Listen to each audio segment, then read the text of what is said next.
Pasos Libres es un podcast de Flexi Country y Sonoro. Mi nombre es Viridiana Álvarez, montañista y mexicana. En este episodio platicaré con Andrea Dorantes, que recientemente se acaba de convertir en la mexicana y latinoamericana más joven en subir el Monte Everest. También nos platicará de sus travesías en los polos, en esquí y su gran sueño de subir a las montañas más altas de cada continente, los Seven Summit. Andy, bienvenida. Y este episodio me da mucho gusto porque, compartirlo contigo, con alguien de la familia Flexi Country. No, la verdad es que estoy muy emocionada de estar aquí y ya quiero empezar a platicar contigo. Platícame, acabas hace un par de días de regresar de Nepal, de subir el Everest. ¿Cómo te sientes en este momento? ¿Tu vida cambió? Siento que ya no puedo ir a lugares públicos. No, sí siento que subir el Everest es algo que te marca la vida y ya como que no puedes regresar a donde estabas antes, pero ahorita sigo como en ese proceso de creérmela, de dimensionar lo que acabo de hacer, porque sí fue un reto mucho más grande de lo que yo pensaba. ¿Por qué? No sé, como que el Everest tiene esta fama de que es comercial, es fácil, de que los Sherpas te hacen todo. Y ya cuando estás ahí, te das cuenta de que nada de eso es verdad. Y a mí se me hizo mucho más difícil físicamente y todo lo que dura la travesía de lo que esperaba. O sea, fue muy grande todo el reto. Porque tú ya llevabas algo de experiencia en montañas como Denali. Llevas actualmente 6 de las 7 cimas de las montañas más altas de cada continente, lo cual te hace ya una persona con bastante experiencia. ¿Cómo surge antes de entrar a las entrañas de la emoción de Everest? Me gustaría que nos platicaras cómo inicia este sueño de subir las montañas más altas de cada continente y si es algo que lo tenías desde hace tiempo o cómo es. Te cuento así rápido mi historia. Yo crecí en León jugando fútbol. Y mi gran sueño era irme a Estados Unidos con una beca deportiva y jugar fútbol allá porque el nivel allá es mucho más alto. Cumplo ese sueño y a los 2 años de estar en la universidad, de la nada me doy cuenta que ya no estoy disfrutando del fútbol. ¿Qué estabas estudiando? Estaba estudiando finanzas y sport management. Era double major. Entonces, a los 2 años de estar allá me doy cuenta que no lo estoy disfrutando. Entonces para mí fue como muy raro de que crecí jugando fútbol. O sea, yo era Andrea fútbol, no más. Y de la nada despertarte un día y decir, híjole, ya no lo amo como antes. Fue algo fuerte para mí, pero dije, bueno, ¿qué sigue? ¿Cuántos años tenías ahí? Ahí tenía 20 años. 20 años. Ahorita tienes 26. 26. Entonces eso fue hace 6 años y fue como que ser súper honesta conmigo y decir, a ver, ¿qué quiero ahora? Y a mí siempre me ha gustado mucho esquiar en nieve. Entonces dije, si estoy en Estados Unidos, quiero aprovechar para esquiar. Entonces yo no busqué una universidad que dijera es la mejor en finanzas o algo así. Yo busqué universidades cerca de montañas de esquiar. Y ese fue como mi primer filtro. Y encontré una universidad en Idaho, que la mayoría de la gente no sabe ni dónde está Idaho, porque ¿por qué irías a Idaho? Pero me transferí ahí y fue una de las mejores decisiones de mi vida, porque en los primeros días, cuando te hacen la orientación, conocí a un argentino y él era el director del programa de Outdoors y me empezó a contar todo lo que hacían en ese programa y a mí se me caía la baba. Dije, es esto lo que estaba buscando y ni siquiera sabía que existía. Y ya platicando con él me dice, Andrea, deberías de aplicar para ser guía. Le digo, ¿cómo voy a ser guía si yo nunca he ido a acampar? Y me dice, no, aquí nos hemos dado cuenta que es mucho más fácil enseñarle a la gente las habilidades técnicas, como hacer un nudo, armar una casa de campaña, que enseñarle a la gente las habilidades de cómo convivir con las personas. Entonces apliqué, me contrataron y desde ahí se me abrió un mundo que me ha encantado. Me certifiqué como guía de rafting, instructora de esquí, bici de montaña. Empecé a hacer todas estas actividades.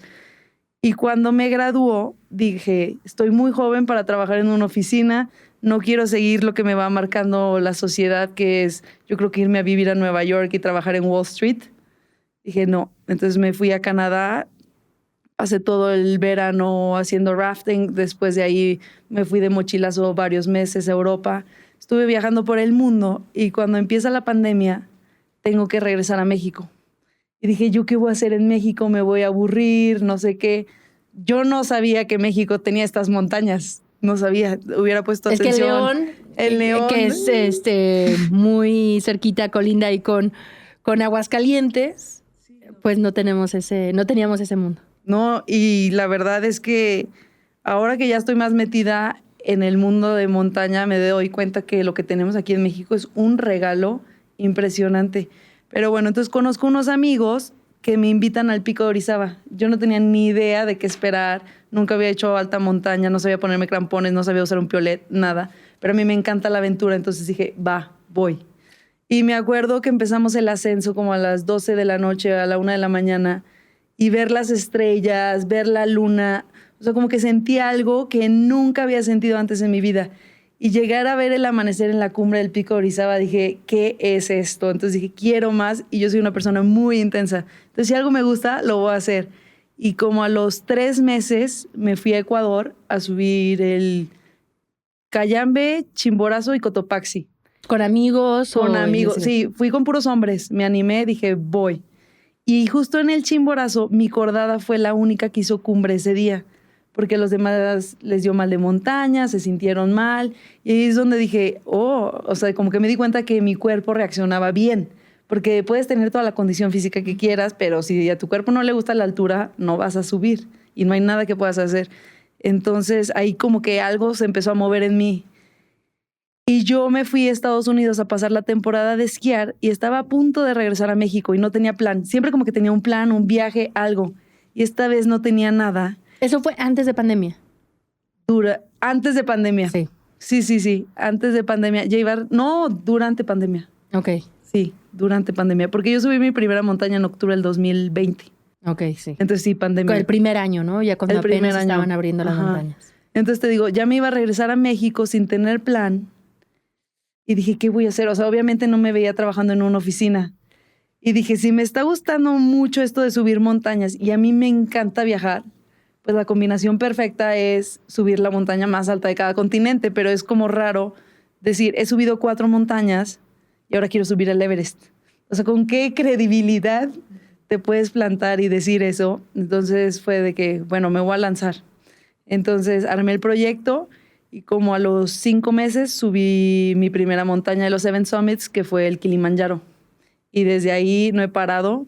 Y como decías ahorita, o sea, me falta una que espero terminarla ya este verano. Entonces fue Kilimanjaro y después... Subí Kilimanjaro, después Aconcagua. Que es la más alta de América. La más alta de América. Después Denali, la más alta de Norteamérica. ¿Cuánto tiempo más o menos entre cada una?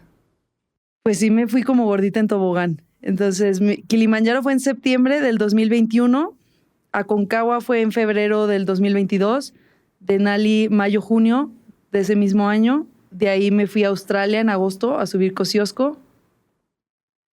Y a principios de este año, del 2023, subí Vinson y esquié al Polo Sur. Y acabo de regresar de Everest que hice cumbre el 19 de mayo. Entonces dije, lo quiero hacer en menos de 2 años. ¿Por algún motivo? ¿O era...? No, no, porque si no se me va el tiempo y pierdo la emoción, yo creo. Pero dije, 2 años se me hace bien y hasta ahorita ha funcionado todo súper bien. ¿Cómo, armé el proyecto? Dices, armé el proyecto, pero creo que en ese armar de proyecto hubo muchas cosas, ¿no? Y yo creo que una de las principales es, porque todos queremos viajar, todos queremos hacer todas estas aventuras.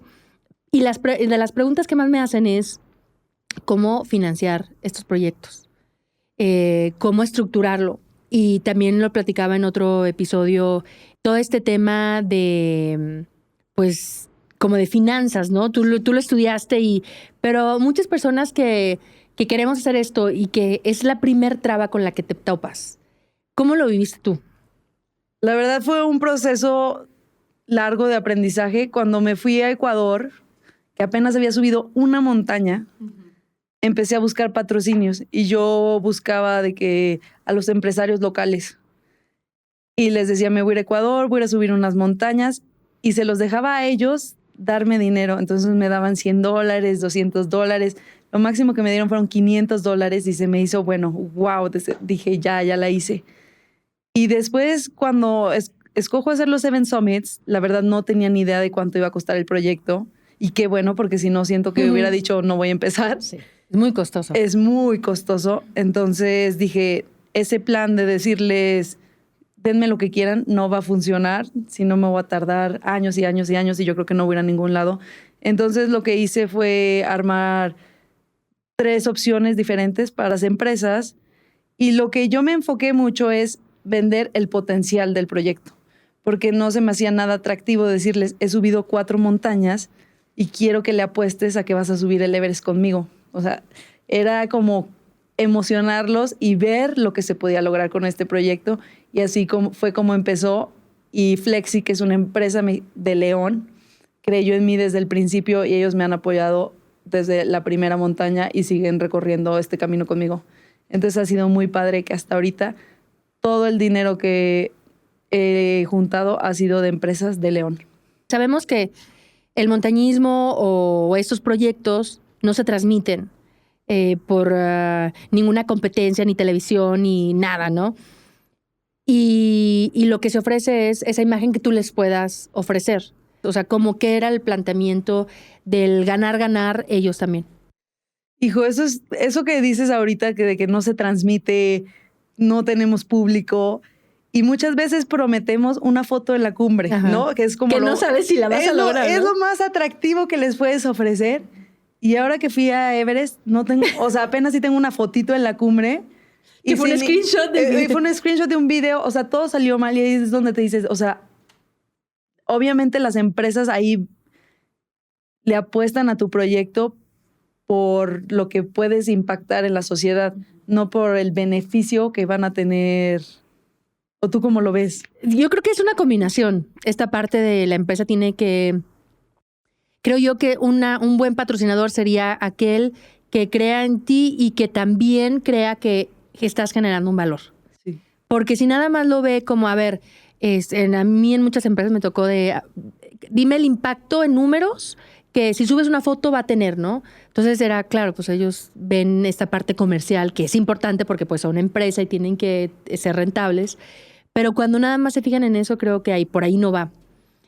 Como dices, sí es un proyecto que tiene que tener un trasfondo de trascendencia, sí, para que lo vean como con el valor, porque pues la marca no va a salir en ninguna competencia o en la televisión.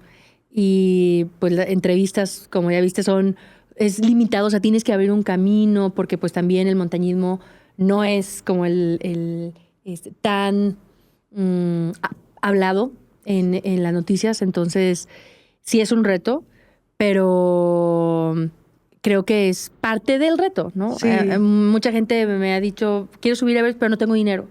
Y es así como de, pues nadie lo tiene, ¿no? Es esta parte de buscar el financiamiento. No, y yo creo que muchas veces, no solo para el montañismo, puedes usar el dinero como excusa para no elegir algo más grande. O sea, es más fácil decir, quiero subir Everest, pero no tengo el dinero, a ir a tocar cientos de puertas como nos ha tocado a ti y a mí, y nos han dicho no, no, no, y cómo seguimos, porque creemos firmemente que alguien sí nos va a abrir la puerta. Y en este caso, pues para ti y para mí ha sido Flexi.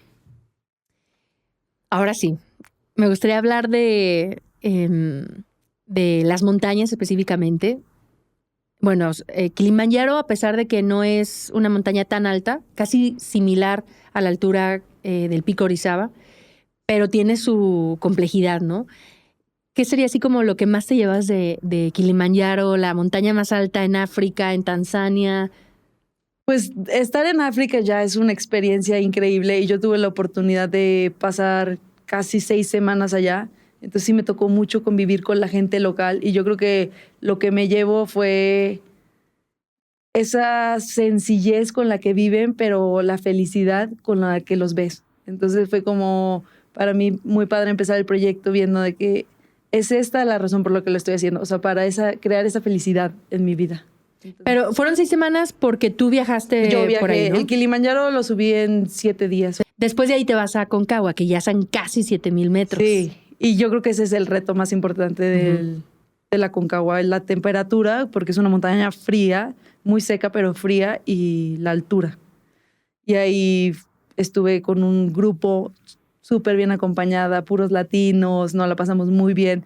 Entonces, como que cada montaña ha tenido algo especial. ¿Cuántos días fueron en Aconcagua? En Aconcagua creo que hicimos 13, 14 días.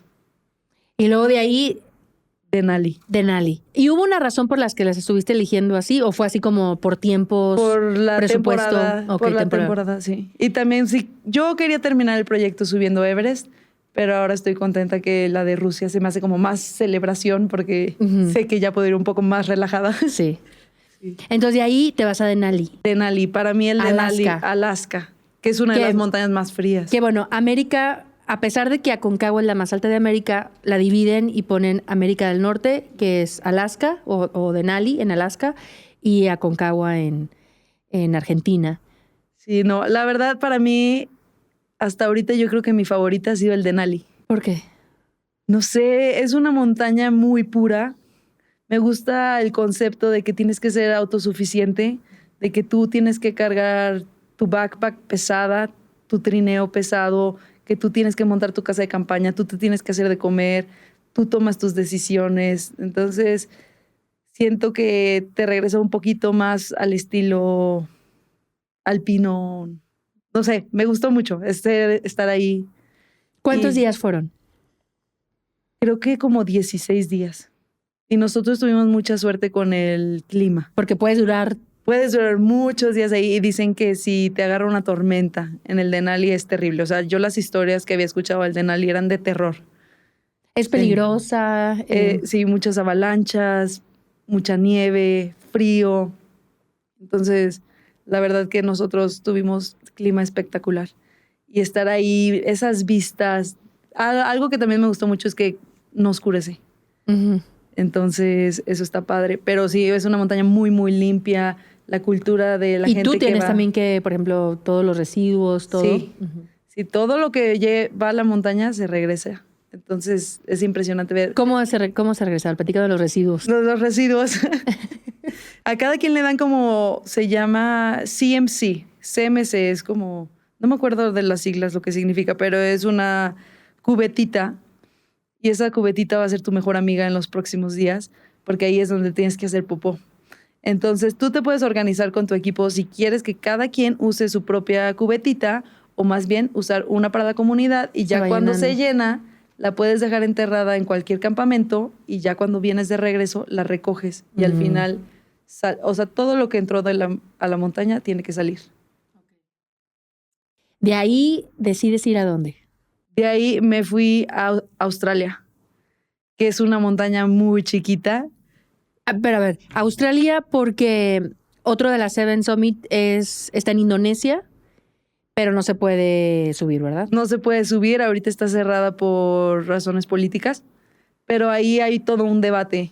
Carstens. Ajá, están las dos opciones. Entonces, está la lista de Messner, que la lista de Messner de los Seven Summits incluye Carstens Pyramid, que es la de Indonesia.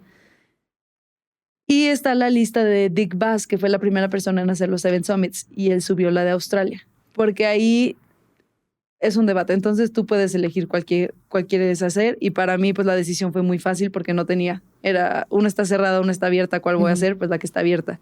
Y yo fui a Australia en agosto, que es invierno allá, entonces la montaña estaba nevada y se sintió un poquito más de acción. Porque es muy pequeña, ¿no? Mide 2,200 metros. Ajá. O sea, es muy chiquita.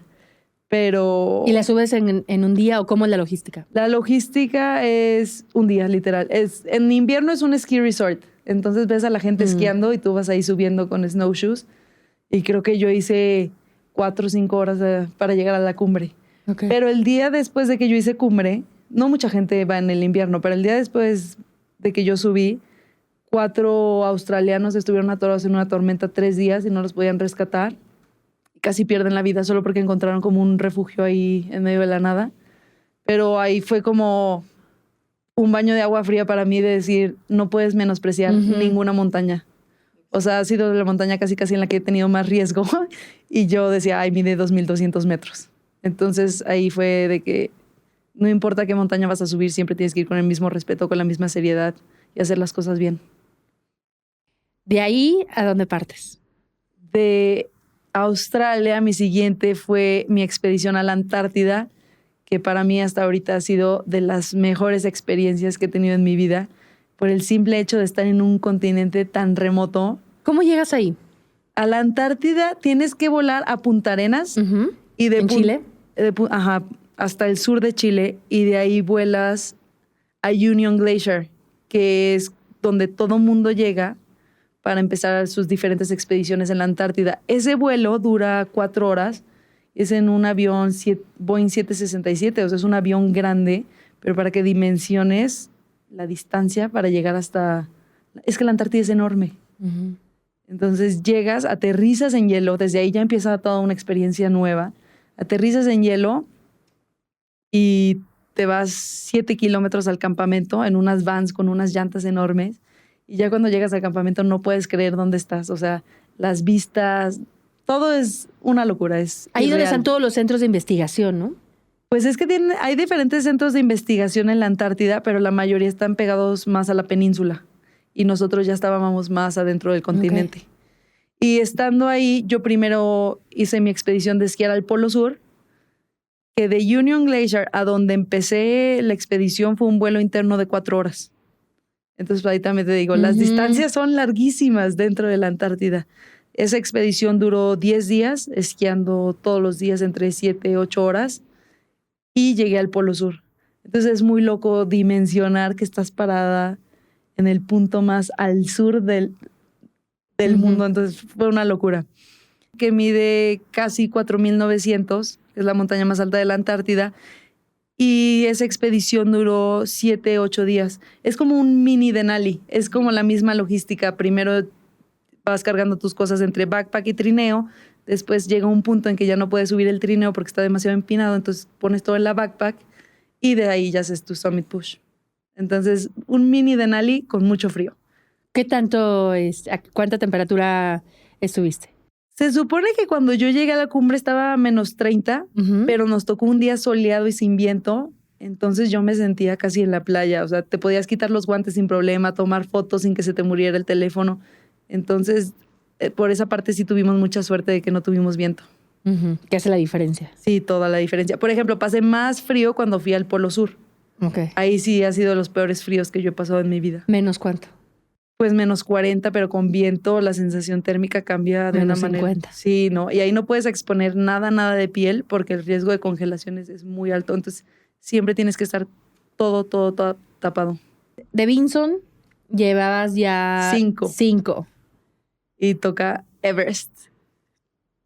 Que estoy feliz de que ya fui, ya regresé, ya le puse palomita y listo. ¿Qué pensabas antes de ir a Everest? O sea, ¿qué era lo que se te venía a la mente? La verdad yo decía, ay, va a estar fácil. No sé por qué. O sea, como que me pasó algo muy chistoso. Yo siempre di la cumbre por hecha. O sea, en mí nunca hubo duda de que no iba a ser cumbre. Creo que hubiera sido más shock para mí, para mi familia, no hacer que hacer. Pero ya estando allá, digo, esa fue una gran ignorancia de mi parte, porque hay no un factor, hay cientos de factores que determinan si haces cumbre o no, y esos factores no están en tus manos. Entonces, y aparte te toca un año complicado.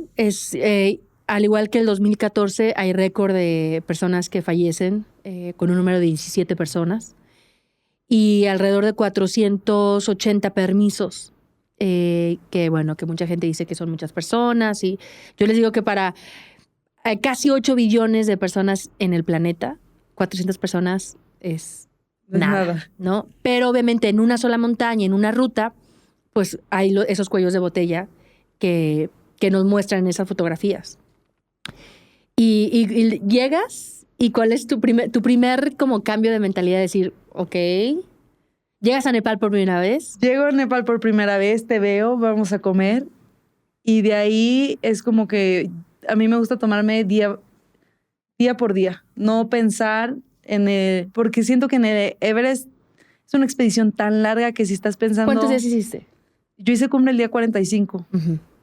Entonces siento que si estás pensando en la cumbre todo el tiempo, es demasiado desgastante. Entonces mejor un día a la vez, disfrutar cada momento. El trek al base camp es impresionante.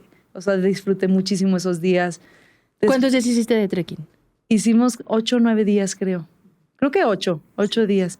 después llegar al base camp y acoplarte. En esos puentes, ¿no? Sí, no. En ese trekking que es tan emblemático, Sí. y las banderas de oración, de colores, los templos budistas. Tardas días en darte cuenta dónde estás, Sí. creerte la que estás ahí y más decir, voy a subir el Everest, o sea, voy a subir la montaña más alta del mundo, ya no hay nada más alto que eso. Llegas al campamento base que mide 5,200. Sí. ¿Cuál fue esa como sensación, emoción? ¿Qué pensaste? Como que ahí todavía no captaba lo que estaba pasando. Sabía que venían muchos días, no tenía ni idea de qué esperar, pero como te decía, era vivir un día a la vez. En el Basecamp estuve mucho tiempo y eso yo creo que fue de las cosas que se me hizo más pesadas de toda la expedición, tantos días de ¿Cómo espera. describes el Basecamp?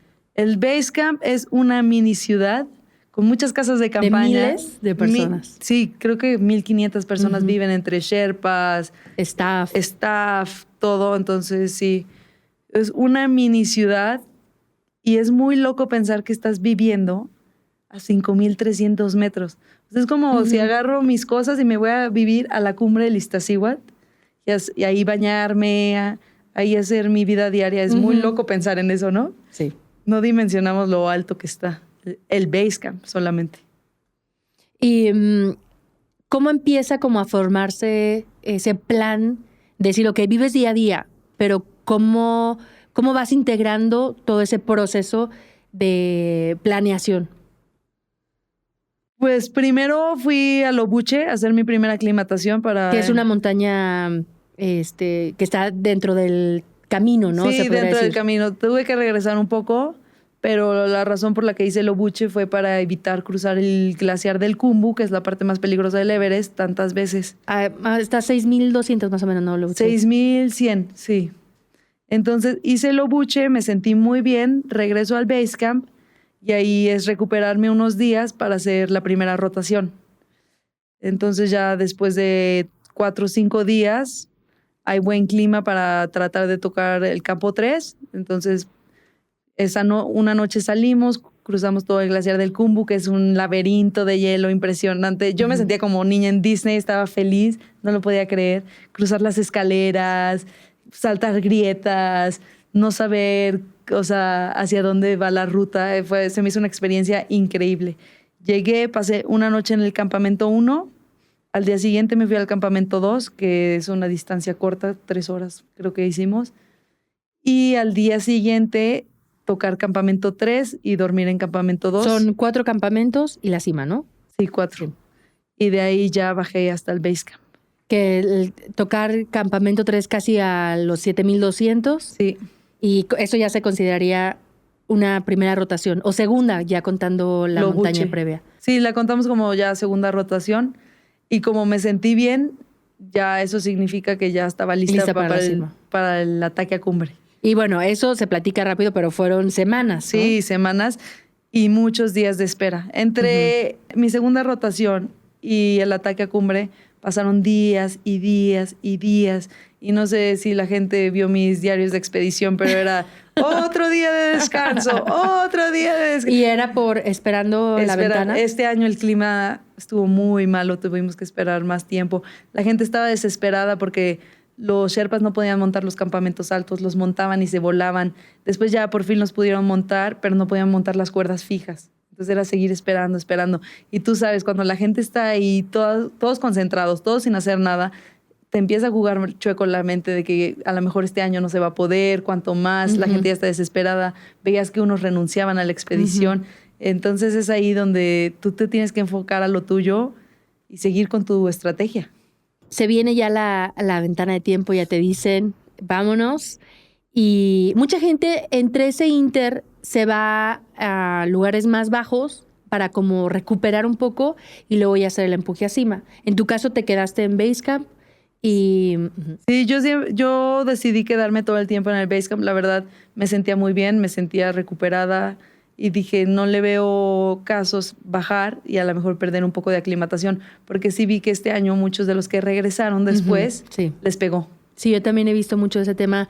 Digo, ya el uso del helicóptero permite que puedas moverte hasta Katmandú, ¿no? La capital de Nepal, y llegar a 2,000 metros, descansar.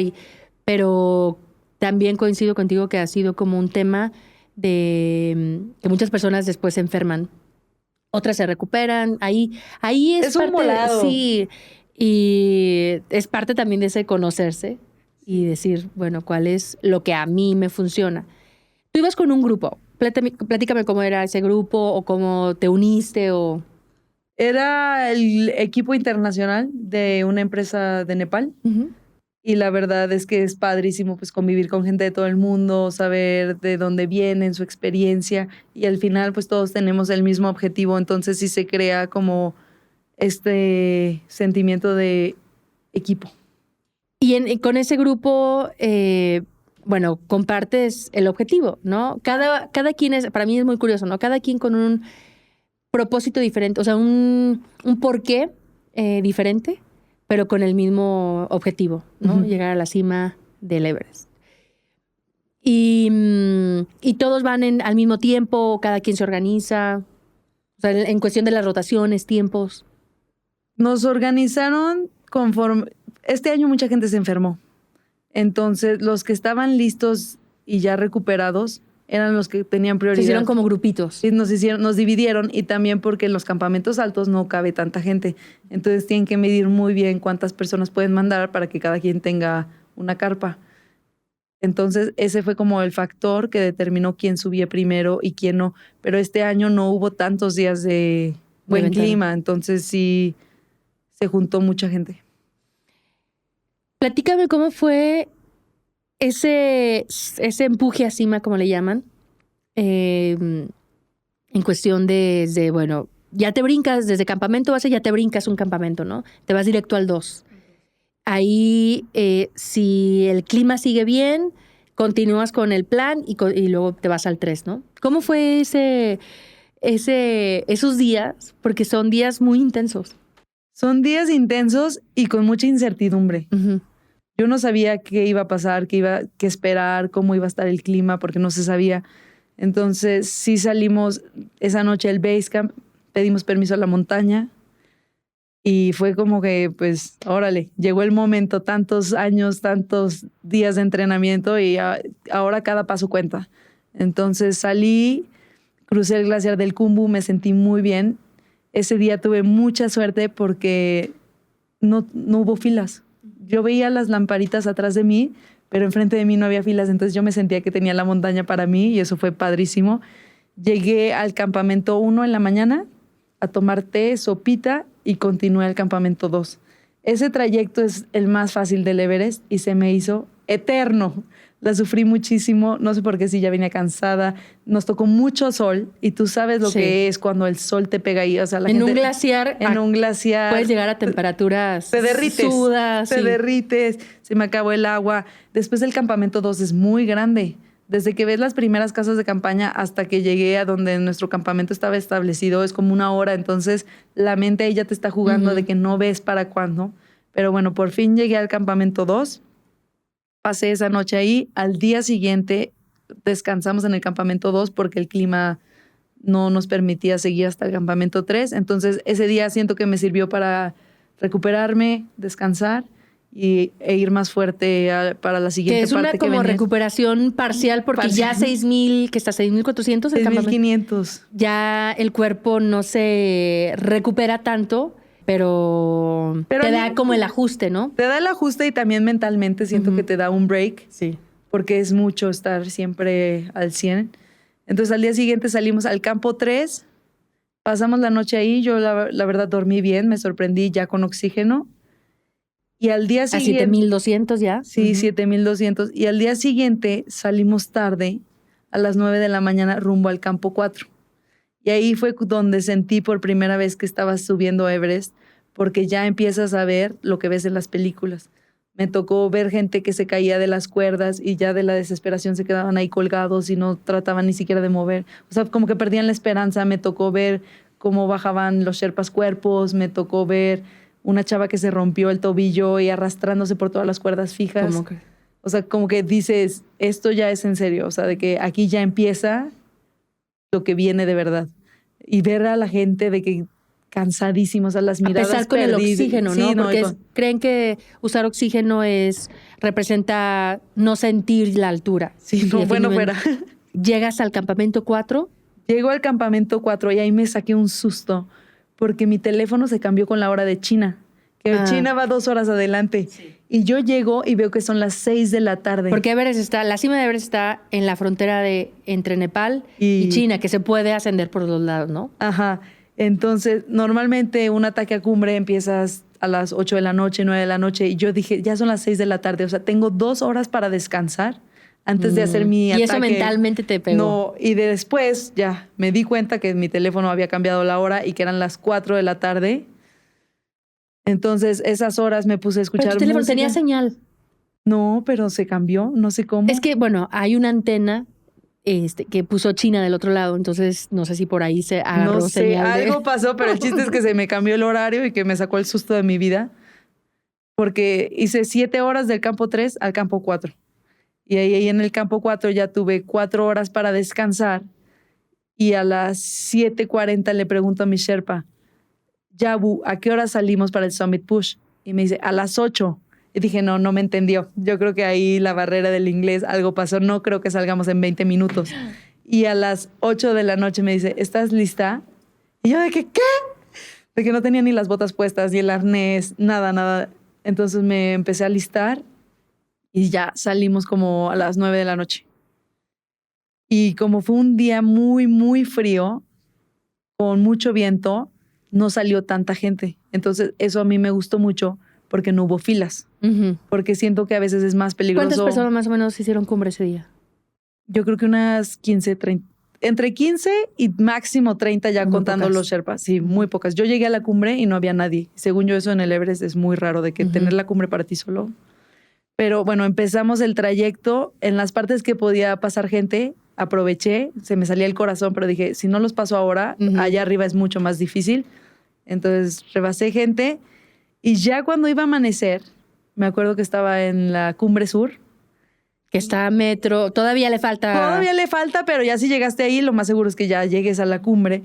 Y me acuerdo que volteo a mi lado derecho y veo unas nubes negras que digo, no, por favor, o sea, que no se vengan para acá. Dije, si se vienen estas nubes, ya valimos. Y justo cuando estoy pensando eso, veo un amigo americano que ya venía de regreso y le digo, ¿hiciste cumbre? Y me dice, no, la tormenta está imposible. Y ahí fue la primera vez que dije, puede ser que no lo logremos. Pero me sentía segura y dije, no veía tanto riesgo porque tampoco voy a arriesgar la vida ahí. Dije, vamos a seguir porque de donde él venía a donde yo estaba fue 1 hora. Dije, el clima puede cambiar y tú sabes, en la montaña el clima cambia mucho. Dije, le dije a mi Sherpa, no la jugamos. Seguimos hasta que llegamos a la cumbre. Y ya en la cumbre, pues, no alcanzas a dimensionar dónde estás. Y traté de tomar una foto, pero mi teléfono estaba, o sea, la pantalla congelada. Y eso que te tiene que poner adentro del traje, pegado al cuerpo y... No, y lo traía dentro de no sé qué, o sea, y después traía las pilas enduro de GoPro. ¿Más o menos cuánta temperatura te tocó? Pues me dijeron que cuando checaron había vientos de hasta 40 kilómetros por hora cuando yo estaba en la cumbre. Entonces la sensación térmica no me quiero imaginar de qué era. Obviamente de menos 40. O sea, más abajo de eso. Pero estuve, yo creo que 5 minutos en la cumbre, no más. Y no no me cayó el 20 ahí de lo que... ¿Dónde estaba? ¿Qué estaba haciendo? Porque no sé si te pasa a ti, pero estás tan presente. O puede ser que, literal, por la falta de oxígeno, tu cerebro ya no da para pensar. Porque es una combinación de las dos. Es de las preguntas que al menos a mí también me han hecho más, que es, ¿qué sentiste en la cumbre, no?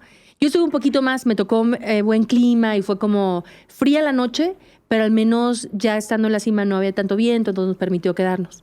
Pero aún así, mi pensar también estaba de, o sea, no me voy a quedar aquí, hay que bajar, ¿no? Entonces, ya de haber visto los cuerpos y todo, era como, mi pensamiento era como el enfoque hacia donde quería ir, ¿no? Entonces, esa emoción de la cima se vive de una manera diferente y no sé si concuerdas conmigo. Sí, no, y aparte es muy loco pensar que, tú siempre lo dices, cuando llegas a la cima apenas vas a la mitad. Entonces yo sí estaba muy consciente de que quiero bajar bien, porque la mayoría de los accidentes pasan a la hora del descenso y como tú lo decías. ¿Viste cuerpos? Sí, sí vi cuerpos. Y te digo, el día que yo hice cumbre, uno de mi equipo también llegó a la cumbre, no conmigo, yo no lo vi, y le marcó a su esposa con el teléfono satelital y le dice, estoy en la cumbre del Everest, pero le dice, no hay manera de que baje. O sea, de cansancio extremo ya murió, se desclipó de la cuerda y se cayó del lado del Tíbet. ¿Por qué Ya no podía bajar del cansancio ya. Y también siento que por esa falta de oxígeno no piensas. Uh-huh. Entonces, sí, puede haber un edema cerebral que... Sí, a lo mejor. Pero sí, es como que... ¿Tú te enteraste? Yo me enteré hasta el campamento 2. Cuando de la nada su lugar donde él siempre comía estaba vacío. Fue de, ¿dónde está Siri? No, Siri ya no bajó. Entonces sí es fuerte. ¿Y la otra persona que también fallece en tu grupo? Él subió sin oxígeno y está desaparecido. Él no sabemos qué le pasó. ¿Llegó a la cumbre? No sé. Según yo no. Según yo se quedó como a 5,700. A 7,000. Pero es súper fuerte. Ha subido, bueno, subió Lhotse, Kanchenjunga, muchas montañas, sin Sherpa, sin oxígeno. Uh-huh. Y ahí es como esa realidad de la dimensión donde estás, ¿no? Y esa parte, no sé si la compartes, de sentirte tan vulnerable. Sí, no. De que tú no tienes control de nada allá arriba. Y a la montaña le da igual de dónde vienes, quién eres, a todos va a tratar igual. Entonces, sí tienes que subir con mucha humildad. ¿Cuál es como el aprendizaje que más te llegó? Porque son muchos. Digo, podríamos aquí otra hora estar hablando de esos aprendizajes, pero ¿cuál es el que en este momento, tan cerca de haberlo logrado, es el que te deja todavía con la piel chinita? Yo creo que darme cuenta de que si no tienes duda de que vas a hacer algo, lo puedes hacer. Como te decía al principio, a lo mejor era mi ignorancia dar por hecha la cumbre, pero también pienso de que esa convicción de que voy a hacer cumbre sí o sí hizo que todos los demás factores se me alinearan para que yo pudiera cumplir ese objetivo. Se habla mucho de que es más mente que cuerpo. ¿Cuáles son esos factores que tú crees? Ya nos dijiste el que tú tienes, que es la convicción, y de los que no llegaron, ¿qué es lo que ves que dices? Es que les faltó este ingrediente. Yo creo que a muchos les falta superar sus miedos. Como que llega un punto en que los tienes que enfrentar y ahí puedes dar el brinco de supero el miedo y lo logro o me doy la vuelta. Y yo creo que mucha gente no se atreve a dar ese brinco, entonces prefieren darse la vuelta. Porque al final es miedo, yo creo. ¿Cómo Andy supera y da ese brinco? Estando presente. Yo me he dado cuenta que entre más presente estoy... O sea, sin estar... Sí, porque la mente te puede jugar súper chueco. Entonces, me he dado cuenta en varias expediciones, por ejemplo, cuando estás cruzando una grieta o vas en una arista y ves el voladero para los dos lados. Si estás presente, el miedo no existe. Pero si estás con tu mente, no, olvídate, mejor me doy la vuelta y no subo. Entonces, para mí ha sido esa presencia, estar de que en el momento y vivirlo tal y como es. ¿Cuál es el miedo más grande que has superado? ¿O pensamiento? Híjole. El miedo más grande... Yo creo que a mí lo que más me daría miedo es morirme allá arriba, pero te digo, o sea, esa posibilidad no me cruzó la mente, entonces prefiero seguir así de que... siquiera lo piensas. Ni siquiera lo pienso. Y yo no dimensioné, como te decía, todos los factores que hay allá arriba que no están en nuestras manos, que pueden determinar si haces cumbre o no. Por ejemplo, se te enferma tu Sherpa, no hay botellas de oxígeno, porque este año pasó eso, se las empezaron a robar, entonces había gente que llegaba hasta el campamento 4 y no podían hacer un summit push porque no había botellas, que el clima cambia, o sea, hay muchas cosas que no están en nuestras manos, entonces, pues es cómo enfrentas cada situación que la montaña te va poniendo. Oye, Andy, luego bajas de cima y te das cuenta que te quitas los calcetines y los guantes y te das cuenta de que había pasado algo que no esperabas. Sí, no, estando en el Summit Push, la verdad, yo nunca sentí frío, estaba muy contenta con mi equipo, decía, wow, qué tecnología, me siento muy bien, pero como tú lo dices, Y nada más haciendo un paréntesis porque creo que Andy también es como yo. sentir frío es no estar temblando y no estar morada. Ese es el no sentir frío. No, pero ese día hizo mucho viento. No nos pudimos quedar en el campamento 4, nos tuvimos que bajar hasta el campamento 3. Esa bajada se me hizo eterna. Era de que nos teníamos que tirar porque el viento y protegernos del viento porque de verdad era imposible caminar. Entonces hicimos mucho tiempo entre subir. ¿Cuántos hiciste del campamento 4 a la cima y bajar? 21 horas. Del 4 a la cima y bajar al 3. Sí. 21 horas que no me comí una barrita, no me tomé un gel, nada. Yo creo que tomé 200 mililitros de agua. Pero ahí el cuerpo entra como en modo supervivencia y te sorprendes de la capacidad que tiene el cuerpo de hacer todo este tipo de esfuerzos, porque es algo que en tu día a día no entrenas 21 horas haciendo esas cosas, pero el cuerpo, bueno, hace eso. Y te digo, llegamos al campo 3, yo me aventé literal ya a la casa de campaña, cansadísima, y me quito los calcetines para ponerme unos limpios, y en eso volteo a ver mi dedo del pie y morado. Y yo, no puede ser. Y también me quito el guante y el dedo chiquito, un poco. También morado, pero no tan morado como el del pie. Pero hinchado. Hinchado, ajá. Y la verdad me sorprendí mucho porque normalmente cuando sufres una congelación, primero pasas frío, después te duele y después ya no sientes. Pero yo creo que por la falta de oxígeno a mi cerebro nunca le llegó la información de que tenía frío. Entonces, bueno, al día siguiente bajé ya al campamento 2 y me reviso el pie otra vez y veo que ya se está haciendo como una ampolla con sangre y se ve un poco más feo. Y ahí es donde me dicen que tengo que ser evacuada para evitar el riesgo de perder mis extremidades. De hecho, hasta bajar del 3 al 2, o sea, el campamento 3 al 2, obviamente al campamento 3 no llegan los helicópteros, había que descender, pero lo que recomiendan es no te muevas, ¿no? No, Sí. No pongas más presión. Y del campamento 2 al base camp todavía te queda mucho por recorrer. Sí. Entonces, ese día que yo llegué al campamento 2 no me pudieron evacuar por el clima, pero al día siguiente a las 6 de la mañana llegó el helicóptero por mí, me bajaron rápido al base camp para que yo agarrara todas mis cosas y de ahí me fui directo a Katmandú, donde al hospital. me estaba esperando ya una ambulancia y llegué directo al hospital. Yo cuando vi tu fotografía, quiero compartirte que sí me preocupaste porque en ese momento hay incertidumbre, ¿no? Me los van a cortar, los voy a recuperar, y sí nos pusiste ahí a rezar. Pero bueno, era como parte de la experiencia que te tocaba vivir. Sí, no. Y la verdad es que ahorita lo pienso, o sea, para el año que fue, el año tan duro, las condiciones, la cantidad de muertes, digo, es como un rasguñito subir y bajar el Everest con lo que me pasó. Entonces, ¿regresas a casa y qué cambió? Bueno, primero me gusta ver que mucha gente tiene interés en la montaña. Siento que algo que estuvo muy padre de mi expedición es que todos los días subía videos. Entonces la gente estuvo muy empapada de cómo se vive una expedición del Everest y vivieron la aventura de mí como si hubieran estado conmigo. Y también el día de mi Summit Push, la gente pudo ver exactamente en tiempo real dónde iba y como que se emocionaron. Yo pensé que eso solo lo iba a ver mi abuela y párale de contar, pero sí hubo como mucho entusiasmo en mi subida al Everest y obviamente la gente está feliz y más porque, como decíamos, no hay tantas mujeres mexicanas que hayan subido. Te conviertes en la octava. La octava mujer mexicana después de ti. Exacto. 7 años tuvimos de sequía, ¿no? Fíjate que yo también cuando subo Everest habían pasado 7 años.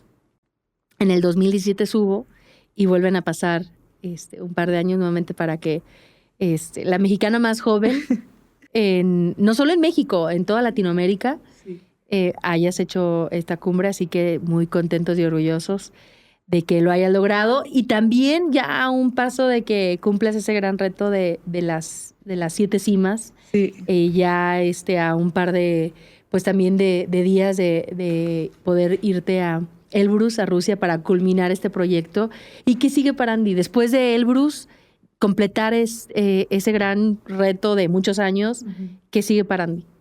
Bueno, para terminar el Grand Slam de los exploradores, que es las 7 Summits más los 2 polos, me faltaría el Polo Norte, que me encantaría poder hacerlo en abril del año que entra.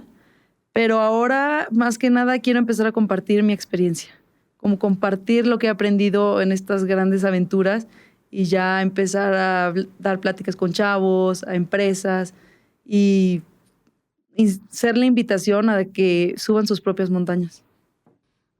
Andy, aparte, digo, en tus redes sociales, ¿cómo nos compartes las expediciones? ¿Cómo es los temas que no siempre se tocan o que salen, como es la foto de la cima o la foto en cómo es el baño, cómo es todo ese detalle, lo tienes tú en tus redes sociales y eso también, padre de verlo desde el otro lado. O sea, yo lo vivo en la expedición, pero luego también a veces lo doy por sentado, muchas cosas, como esta parte de, pues la gente entiende cómo es una expedición o se entiende, ¿no? Cómo es el proceso. Y bueno, vivirlo ahora a través del otro lado fue algo como muy, muy divertido. Andy, algo que te hubiera gustado que te hubieran dicho antes de empezar este proyecto, de empezar tu camino con las montañas, porque de esto se trata este podcast, ¿no? De compartir la experiencia y alguien que ya sea quiera empezar o ya esté en la montaña pueda llevarse algo de lo que a ti no te dijeron.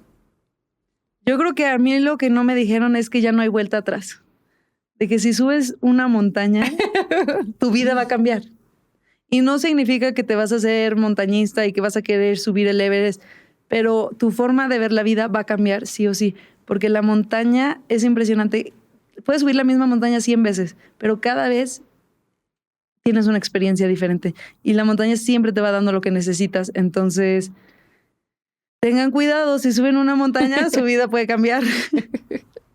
Andy, es un gusto tener esta plática con este micrófono porque, bueno, estando allá, estando en comunicación, yo desde el Tíbet y tú en Everest, estábamos ahí muy al pendiente de una de otra y no me ha tocado platicar como el detalle, conozco un poco más de ti, así que gracias por compartir aquí y a todos a través de tus redes sociales. ¿Dónde te pueden seguir?